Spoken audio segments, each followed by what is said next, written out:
So take your time when you're airbrushing these clouds in. It's important to make sure that you have fun and don't get too overstressed. It doesn't need to be perfect. One of the things that I'm doing here is just loosely adding in this first base layer. I'm going to go over all of this at a later point in time. So focusing on the mistakes is less important than to make sure that I'm having fun and that I'm laying out something that I really love.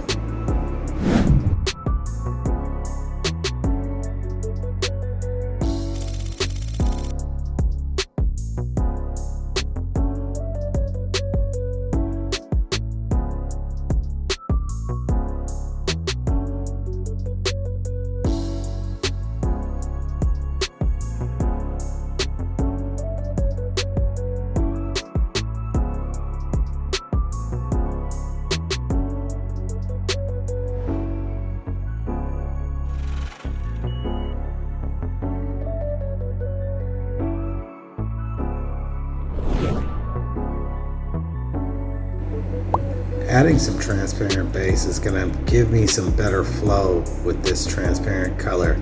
It also allows me to have more control over how much color goes down at one point in time. At some points I'll want it to be very overly saturated, and other points I want to just lightly dust it in there.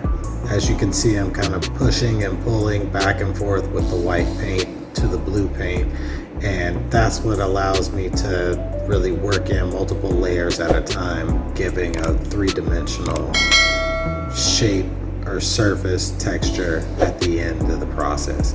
Let's get back to it.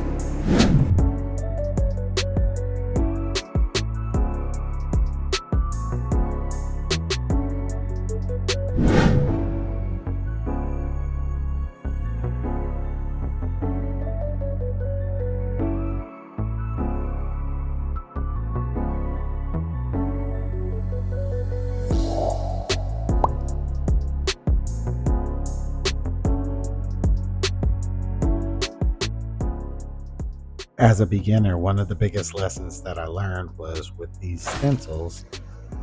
I learned from Gerald Mendez that you don't want to touch the surface with the stencil.